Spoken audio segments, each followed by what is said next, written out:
happening, fight fans? Today we're here with Michelle Montague, and I'm Tanai Shah from MMA Island. The Wild One, as they call her, won the IMMAF title a couple of years ago, and she's 10-1 as an amateur, and she looked to make her PFL debut and her professional debut with the PFL's Challenger Series on March 4th. So the Challenger Series is similar to Dana White's Contender Series, where there's a full night of fights and then a panel of judges, you can say, or former fighters will recruit fighters to fight in the actual PFL season. So welcome, Michelle, and how are you feeling 1 month away from your pro debut? Hey mate, good. Thanks for having me on. I feel great. Feel awesome. I had a great World Champs just been, and like my body and everything feels fine. So yeah, we're ready to go. Awesome. Thank you for being with us, Ashley. What time is it there?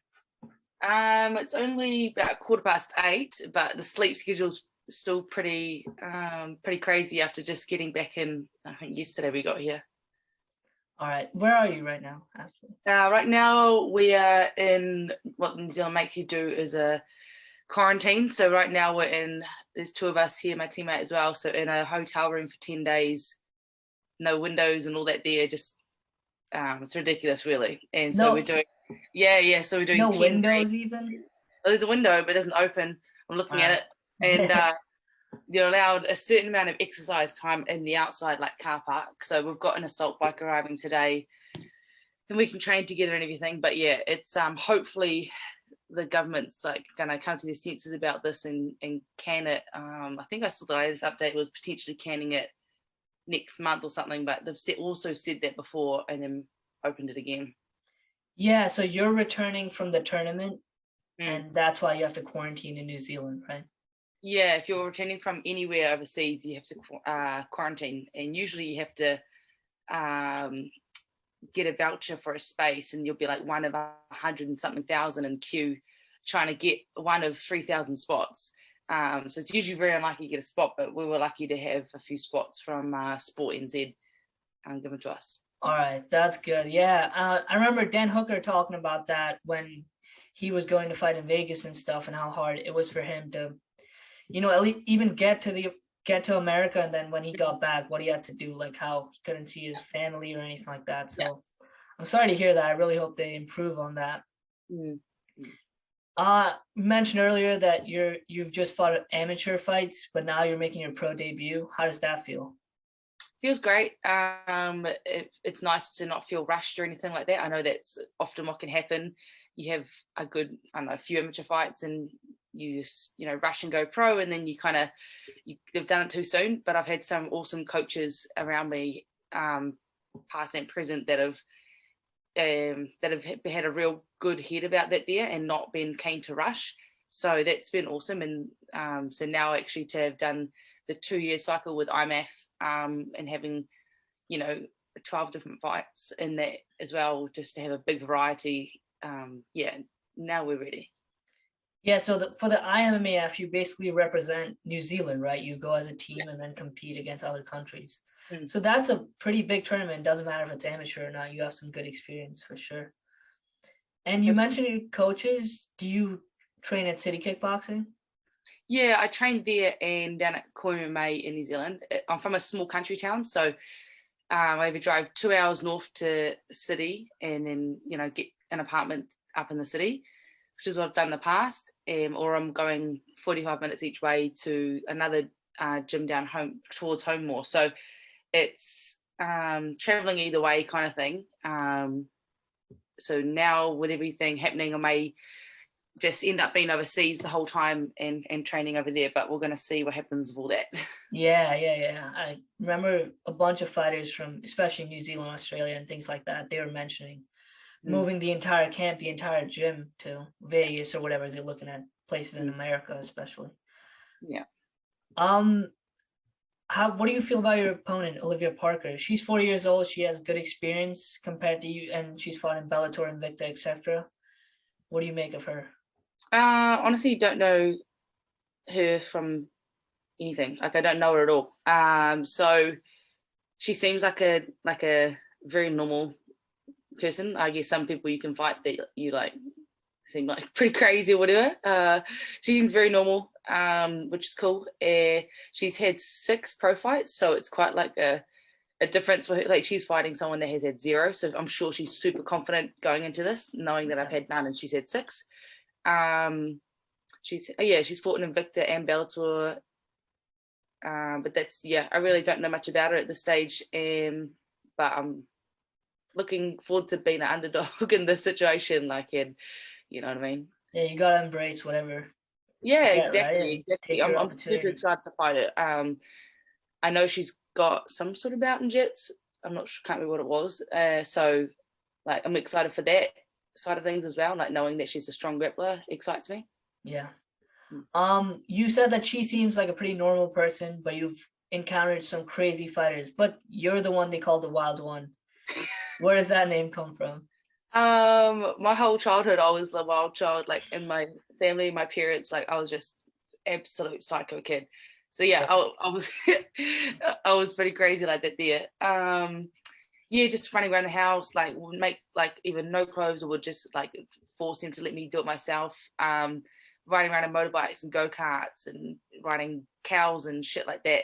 Yeah. So yeah, I was always pretty crazy like that, and then going through school as well, and then it I guess worked out into being a fight name. Yeah, well, I will say, when I met you in Fort Lauderdale and I didn't let you go on the fighter's bus, you were pretty calm, actually, not wild at all.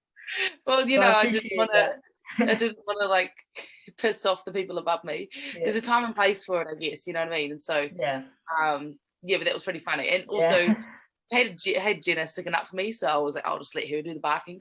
Yeah. I'm sorry, I was just doing the best I can in my job too. It's fine. But that's good. Now you contain your rage and your craziness in the cage, and that's the perfect way to let it out, right? That's exactly right. Yeah. And is that what your fight style is like? Are you calculated, or do you tend to rush in and then throw your opponent off guard like that? Because I'm so fresh still, I feel like it changes literally fight to fight, like in a better way. Like, maybe at the start, like, I guess most people do, they rush in a bit, whether it's grappling or striking, they still rush in. Yeah. And that would be me at the start quite a lot. And then now I think I only rush in like certain timing, and trying to like time that right is probably the more important part for me. But yeah, I'm definitely a calm grappler and a calm fighter. But I just don't look it. But you have to, you go crazy though. The inside's calm, but the outside, people look at me and like, oh, she just needs to like chill. Yeah. That's good. I mean, that's how you play the game, right? You wait for your time and then you go forward. That's perfect. What do you like about the PFL? I know this is a big opportunity. If you get a contract, you're in the tournament right away. So what do you like about the Professional Fighters League? I love a few things. I love that it has a set season about it for the most part, unless you're just doing, a certain fight on a card or whatever. I really love that you pretty much know how, like, when you're fighting the whole year. Coming from a rugby sports season background, and coming through IMAF, it's the same thing. You know when you're fighting each year, you know where you are fighting, and a pool of people that you could be fighting. It doesn't really matter too much which one it is, but roughly this is my group of athletes. So I really, just because I've just done that sort of style of season for, I guess, 20 years through sports, I really like that style of it. I like how official it is with, the testing side of it as well. That's something that, again, like, is big for me. And obviously the people that I've dealt with so far have just been like absolutely like insanely helpful and just awesome. Very, very cool people. So, Well, you might have to deal with me in Orlando, so I hope. I was going to say, aside from you. Well, that's good to hear. Yeah, a lot of people appreciate the season, and there's minimum 2 fights. If you keep winning, you'll have 3 to 4 fights, and you get paid accordingly. And there's no bullshit with who you're going to fight next. No politics is going to get you a title fight. If you win, you get a fight. If not. Yeah, exactly. I love that about it. So, a lot of fighters. And it's not how popular are you or how much you show your ass. It's literally like, win, go forward. Don't win, don't go forward. Exactly. That's how every other sport's played. And this is not... It's not like a normal sport and you don't play it, but it's still how it should be, because now it's recognized as one of the biggest sports in the world. Yeah. You train with City Kickboxing. Obviously, there's a lot of awesome fighters from there. Izzy, Dan Hooker, Jenna Fabian. Who do you look up to the most from all these more experienced men and women? You saying specifically from that gym? Or either way, from any fighters, to be honest, because you're making a pro debut relatively young. Any fighters that you look up to? In terms of like their like, I mean, everyone's got a good work rate, but in terms of just there's something about them when they train that I admire would be Brad Riddell. Yeah. A little just nugget of energy, but he's serious when he has to be, and not and because I just love his wrestling style as well. Mm-hmm. It's very Russian-esque, and so yeah, so probably him from the gym there. Yeah, and I'll probably leave it at that, honestly, in terms of like an all-rounder with their attitude, with their style and everything. Like he would tick the boxes. Do you do a lot of rounds with him, given that you guys are similar size, 155, No, 145? Not at all. So like with guys and girls, like a guy that's 70 kilos, if they were training with a girl, the girl would probably want to be like 80 something in terms of like their strength. So for me, being, say, if I'm like 74 kilos or whatever I am, if I'm training with someone like that's 65 and a boy, that's athletic, like that is a perfect match. And there's actually a lot of those boys there too. And they make really good training partners at that size, that whatever gym you are, that seems to be like the ratio, like drop 10 kilos and you've got your boy match. Mm-hmm. So would you like to train with Brad though? Would you like to give him a run on the mats or anything like that? No, I'm good.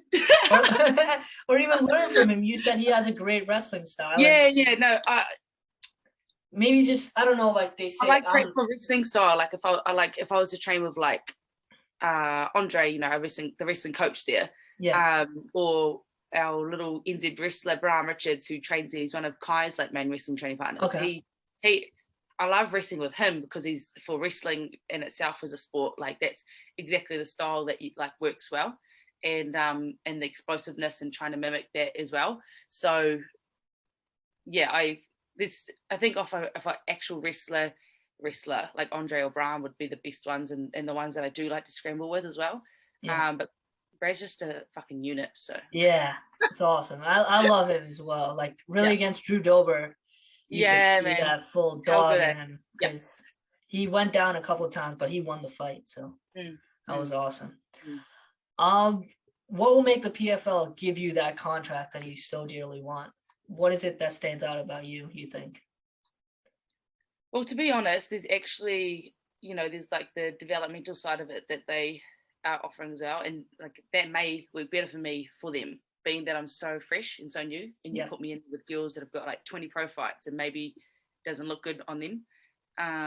So I could see that being just as beneficial to both of us, like to put me on that route. In terms of anything over these other girls in our actual like pool of 8, obviously they all have more experience than me, every single one of them. And so that's not going to be the make or break. It'll literally only be like maybe personality and talking, which you can't win fights on that. So honestly, I can see practically like what their best options would be with that, and it might be the developmental side of it, which would work really well with me as well. Yeah, and I like that you said that they will help you out and you can help them out as well, because they will build you from the start up of your professional career. So that definitely makes sense. Yeah, and I'm not trying to rush it, eh? I'm not trying to go out there thinking I'm like the bee's knees and I haven't had a pro fight yet, because that's not how that works. Like these girls have been in there for years. So so I'm happy to not rush it, eh? But if it comes out like that there on the fight night and it looks a certain way, then that's cool. But yeah, that's how I feel about that. Yeah, definitely good to hear. And if you were to get the contract and from the developmental you go on and then you go to 155 and you actually compete there, how would it feel like to go up against Jenna Fabian, your teammate, your friend, if you ever have to? I would honestly hope I wouldn't have to. It would feel fine. Like we both have so much respect for each other, and have trained together so much in the last, I guess, couple of years only. I've really been up there. It would be weird though, to be honest, to be on that sort of like, because there's so much at stake on those fights to win them or not. Correct. So yeah, if it happened, and we would just fight and just like and just fight. She'd do her stuff, I'd do my stuff, and then someone would win. Who's that someone? That was going to be my next question. Who would win in a fight between you two? Oh, mate, that's just something I have to leave for the thing to see. Sorry, I'm putting you in a tough spot, but Right. yeah, you for sure, right? Let's hope Jenna doesn't see this then, you know. Oh no, fuck, she can see it. She knows she's got like world-class striking, and I'm a grappler, and so like do the math, like, and she's also got a lot of experience in the game as well. So like I've got nothing but respect for her, and I know that she can put a lot of people on their ass, and I'm happy training with her for now. Yeah, she definitely can. Yeah. So we'll see whenever that happens, right? Yeah, we'll probably won't even see that. There'll be different paths crossing. Perfect. And finally, what's your prediction for this fight? March 4th, your biggest fight, your professional debut. How's it going to go down? I think that it's going to have a lot of grappling scrambles, to be honest, and I think we'll be very similar strengths in a few areas as well. And I just think that my style of wrestle grapple will be stronger than hers, and I'll be able to get the finish from it. Awesome. I mean, I hope it goes that way, and I'll see you in Orlando. Thank you so much for the time. If you have anything else to say, please go ahead. No, you're all good. All right. Thank you so much for coming on. Thank you. Appreciate it. See you.